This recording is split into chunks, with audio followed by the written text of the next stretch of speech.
Hello everyone, welcome to our 50 days and 50 marks series. I hope आप लोगों के जैब exam की प्रिपरेशंस बहुत अच्छी चल रही होगी। तो हमेशा की तरह मैं यहाँ पर 50 डेज 50 मार्क्स सीरीज लाई हूँ। आप लोग इस सीरीज को बहुत ज़्यादा एंजॉय कर रहे होंगे। आई होप कोई भी आपको डाउट्स अभी तक नहीं आए होंगे। तो चलिए, आज हम हमेशा की तरह यहाँ पर एक नया टॉपिक लेकर आए हैं, जो कि ब्रांच प्रॉफिटेबिलिटी का ये पार्ट 3 है। इसमें हम देखने वाले हैं स्ट्रेटेजी की किस तरीके से हम ब्रांच की एफिशिएंसी को इम्प्रूव करते हैं। तो यहाँ पर आप देखेंगे कि बिजनेस रीअलाइनमेंट और चैनल ऑप्टिमाइजेशन लिखा है। एक एक करके ये दोनों को समझेंगे। What is business realignment? यानी कि यहाँ पर बैंक को ज़्यादा फोकस करना चाहिए कि वो जितने भी कॉस्ट इफेक्टिव, जिनसे इनको ज़्यादा प्रॉफिट हो रहा है और कॉस्ट इफेक्टिव है, ठीक है, उस पे प्रोडक्ट्स पे ज़्यादा फोकस करना चाहिए रेदर देन जो प्रॉफिट नहीं दे रहा। यानी कि जिससे हमें लो प्रॉफिट हो रहा है उस पे हमको यहाँ पर फोकस करने की ज़रूरत नहीं है। जिससे हमको अच्छा खासा इनकम जनरेट हो रहा है उस तरीके के जो है हमको यहाँ पर प्रोडक्ट्स वगैरह पर फोकस करने की ज़्यादा ज़रूरत है।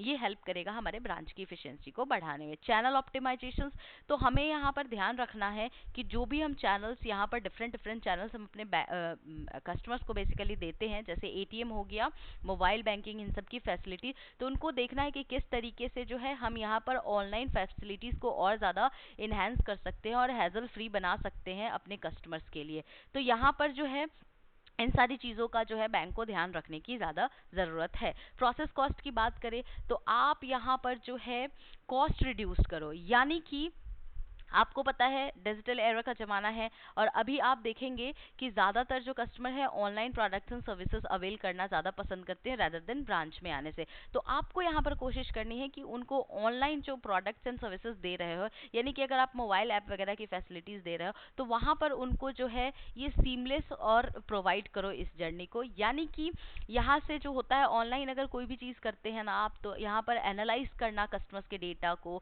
इवन कस्टमर क्या कर रहा है रियल टाइम पे, ये सारी चीज़ें आप देख पाते हो। तो यहाँ पर आपको क्या करना चाहिए कि रैदर देन कि आप ज़्यादा ब्रांचेस इंक्रीज कर रहे हो, उससे बेहतर है कि आप जो है कॉस्ट इफेक्टिव काम करो। यानी कि आप ऑनलाइन प्रोडक्ट्स और ऑनलाइन के एप्स पे ज़्यादा यहाँ पर फोकस करो, ठीक है।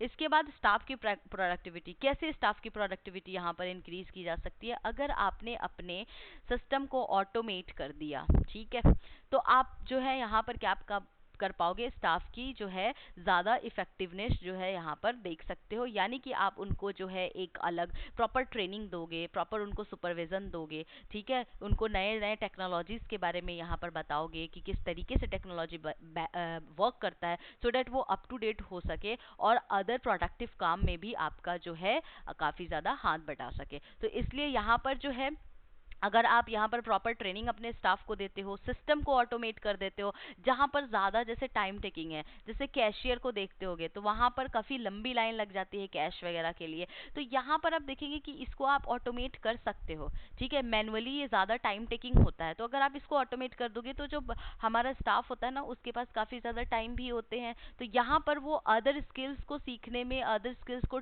इसको आप ट्रेन कराने में इनको जो है यूज़ करो, ताकि इनकी प्रोडक्टिविटी इंक्रीज हो सके और ओवरऑल आपके स्टाफ की इफिशियंसी और बैंक की इफिशियंसी भी इंक्रीज हो जाए। यहाँ पर टेक ऑटोमेशन, मैंने आपको बताया डिजिटल एरा का ज़माना है, तो आप ज़्यादातर कोशिश करें कि बैंक को कस्टमर्स को जो है अलाउ करना चाहिए कि वो सेल्फ सर्विस मोड पे अपने सारे सर्विसेज को अवेल करें। उनको ऑनलाइन की तरफ जो है हमें ज़्यादा उनको मोटिवेट करना चाहिए, ठीक है। उन इससे क्या होता है, एक तो आपको रेडीमेड जो है एम्प्लॉय को डेटा की अवेलेबिलिटी हो जाती है। अगर सारी चीज़ें ऑनलाइन हो रही है तो आपका सिस्टम ऑटोमेटेड है, तो ऑटोमेटिकली आप यहाँ पर जो है डेटा को एनालाइज कर सकते हो कस्टमर्स के, ठीक है।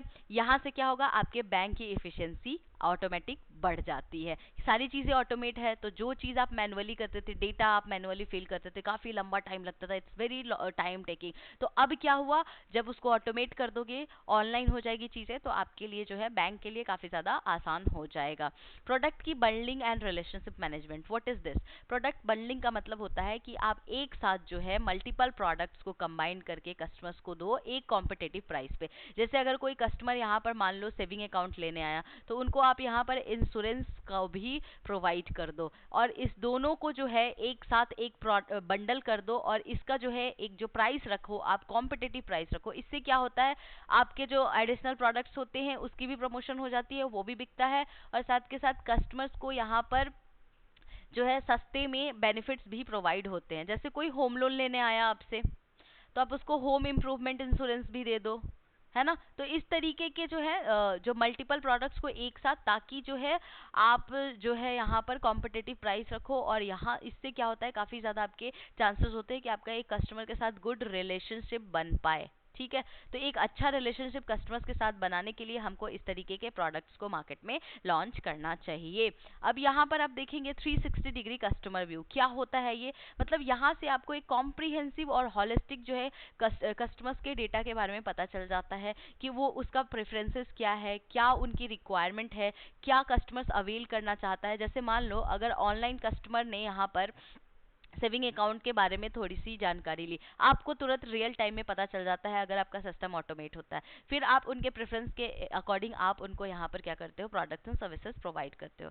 कस्टमर्स की सेगमेंटेशन करना बहुत ज़्यादा ज़रूरी है। क्यों ज़रूरी है, क्योंकि आप अगर कस्टमर्स की सेगमेंटेशन नहीं करोगे तो आप जो है कैसे प्रोडक्ट्स को मार्केट में लाओगे। मतलब कि अगर मान लो आपको पता ही नहीं है कि यंग एज ग्रुप में किस तरीके का हमको प्रोडक्ट देना चाहिए, क्या उनकी नीड है, आप कैसे यहाँ पर प्रोडक्ट्स अपने पिच करोगे।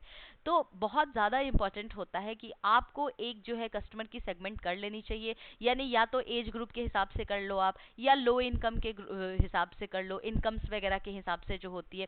इससे क्या होती है, काफ़ी ज़्यादा फ्रिक्वेंसी आपके इंट्रैक्शंस की कस्टमर्स के साथ बढ़ जाती है, और साथ के साथ आप उनको अंडरस्टैंड करके यहाँ पर better product and services provide कर पाते हो। ठीक है, चलिए आगे चलते हैं। आगे हम रियल टाइम क्रॉस सेलिंग का देखेंगे, यानी कि ये मोमेंट्स ऑफ ट्रुथ होता है। अब आपका अगर डेटा ऑटोमेट है तो आपको जो है रियल टाइम में कस्टमर्स के बारे में पता चलता रहेगा। तो जैसे कि आप मान लो किसी कस्टमर की वेडिंग है, ठीक है, या किसी ने नया घर परचेस किया है, तो आप देख पा रहे हो रियल टाइम में आप उनके इवेंट्स को एनालाइज करके वहां पर आप उनको एक स्पेशल यहाँ पर जो है वेडिंग लोन्स प्रोवाइड कर सकते हो। वेडिंग हो रही है तो आप यहाँ पर ज्वाइंट अकाउंट के लिए भी आप इनसे बात कर सकते हो, है ना। तो इस तरीके का उनके मोमेंट्स को जानकर उनको यहाँ पर प्रोडक्ट एंड प्रेफरेंसेस देना बहुत ज़्यादा ज़रूरी है, अगर आप अपने ब्रांच की और बैंक की इफिशियंसी को इम्प्रूव करना चाहते हो। तो यहाँ पर आप इनोवेटिव रिवॉर्ड डिज़ाइन कर सकते हो। जैसे आपने क्रेड देखा होगा, राइट। अब क्रेड क्या करता है, अगर आप किसी भी बैंक्स के क्रेडिट कार्ड को यहाँ पर फिल करते हो, यहाँ से अगर आप यानी कि आप पेमेंट करते हो, तो आप देखेंगे यहाँ पर कि आपको ये बहुत ही जो है आपको एक पॉइंट्स वगैरह देते होंगे। ठीक है, यानी कि अगर आपने क्रेडिट कार्ड्स के बिल्स वगैरह क्रेड का यूज़ करके पे किया तो आपको यहाँ पर पॉइंट्स वगैरह अच्छे खासे दिए जाते हैं। तो इस तरीके के इनोवेटिव रिवॉर्ड डिज़ाइंस जो हैं बैंक्स को करने चाहिए कि अगर आपने हमारा बैंक का कार्ड यूज़ किया तो आपको 50% का डिस्काउंट मिल सकता है, या फिर आपको कॉइन्स मिलेंगे जिससे आप शॉपिंग कर सकते हैं। इससे क्या होता है, कस्टमर्स ज़्यादा आपकी तरफ अट्रैक्ट होते हैं। ठीक है, तो कोशिश करनी है कि आप अपने कस्टमर्स को एक इनोवेटिव रिवॉर्ड डिजाइन्स वगैरह यहाँ पर दे।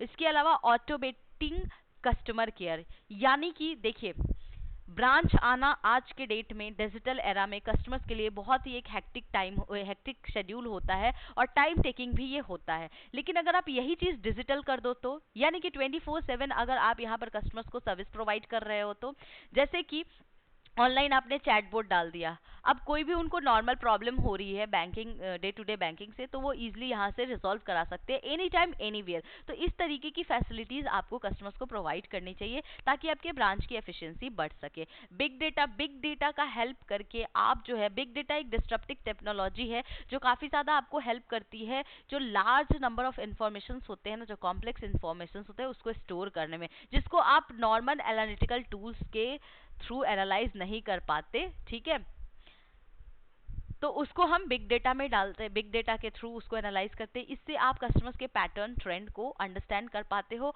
और बेहतर तरीके का जो है यहाँ पर प्रोडक्ट एंड सर्विसेज प्रोवाइड कर पाते हो। यहाँ पर जो है आपको, क्योंकि रियल टाइम सारी चीज़ें बिग डेटा की वजह से दिखती है, तो आपको यहाँ पर अगर फ्रॉड हो रहा है या सिक्योरिटी ब्रीचेज हो रहा है तो आप देखेंगे यहाँ पर रेड अलर्ट्स होगा, आपको जो है आपके सिस्टम पे रेड अलर्ट्स दे दिया जाएगा। तो इससे क्या होता है कि आप फ्रॉड से भी बचते हो। तो काफ़ी ज़्यादा जो है टेक्नोलॉजी आज के डेट में आप देखेंगे कि बैंकिंग सेक्टर के लिए एक वरदान है। मतलब अगर बैंकिंग सेक्टर्स को अपने को मार्केट में कॉम्पिटिटिव रखना है या मार्केट में खुद को एस्टैब्लिश करना है, तो बैंक्स को यहाँ पर क्या होना पड़ेगा, टेक्नोलॉजी को अपने एडवांस करना पड़ेगा, टेक्नोलॉजी के हिसाब से यहाँ पर चलना पड़ेगा और अपने बैंक्स के स्टाफ को क्या करना पड़ेगा, ट्रेन करना पड़ेगा, स्किल्ड करना पड़ेगा यहाँ पे, ठीक है। तो इस तरीके से जो है आप अपने ब्रांच की एफिशिएंसी को बढ़ा सकते हो, ठीक है। आई होप आपको ये समझ में आ गया होगा। तो चलिए क्वेश्चन कर लेते हैं। Under which of the following strategy will a bank be able to utilise a disruptive technology for better efficiency. तो यहाँ पर कौन सा है जो डिस्ट्रप्टिव टेक्नोलॉजी है, मैंने अभी जस्ट आपको बताया, बिग डेटा। बिग डेटा क्या करता है, ये आपको हेल्प करता है एफिशिएंसी को इम्प्रूव करने में जब आप बिग डेटा का यूज करते हो अपने बैंकिंग सेक्टर में। फ्रॉड से बचाता है आपको, ठीक है, सिक्योरिटी ब्रीचेस से भी बचाते हैं। चलिए नेक्स्ट क्वेश्चन पे चलते हैं। Campaign where moment of truth like wedding, home purchase are acted on as a way to deepen customer relationship are known as, इसको हम क्या कहते हैं, रियल टाइम क्रॉस सेलिंग कहते हैं। क्यों? क्योंकि यहाँ पर हम कस्टमर्स के रियल टाइम डेटा को एनालाइज कर पाते हैं और उसके हिसाब से जो है हम यहाँ पर वेडिंग वगैरह में होम परचेज अगर कोई कर रहा है तो वहाँ पे हम प्रोडक्ट्स एंड सर्विसेज पिच करते हैं। तीसरा क्वेश्चन है आपका what is the primary benefit of using automation tools in training and supervision. तो क्या एक प्राइमरी टूल्स होता है, प्राइमरी बेनिफिट्स होते हैं इसके, ये आपको बताना है। तो इससे क्या होता है, आपका जो है स्ट्रीमलाइन हो जाता है रिपीटेटिव टास्क एंड इम्प्रूव कर देता है आपके इफिशियंसी को। यानी कि अगर आपने अपने स्टाफ्स को प्रॉपर ट्रेनिंग दी और प्रॉपर सुपरविजन उनको दिया और टूल्स को अगर आपने ऑटोमेट कर दिया, तो जो एक रिपीटेटिव जो काम होता है, जो मैनुअल वे में होता था, अब वो क्या हुआ, रिड्यूस्ड हो गया, स्ट्रीमलाइन हो गया, जिससे आपके ब्रांच की इफिशिएंसी इंक्रीज हो गई, ठीक है।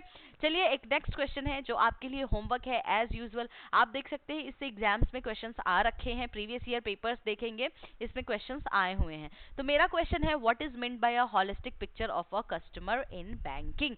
आपके पास चार ऑप्शन है, snapshot of a customer's account balance, an overall view of the customer demographic, engagement needs and preferences, a detail analysis of a customer's credit score and a report showing the customer transaction history. तो इसमें से कौन सा जो है correct answer होगा, आप सभी को कहां पे देना है, कमेंट सेक्शन में इसका आंसर देना है, ठीक है।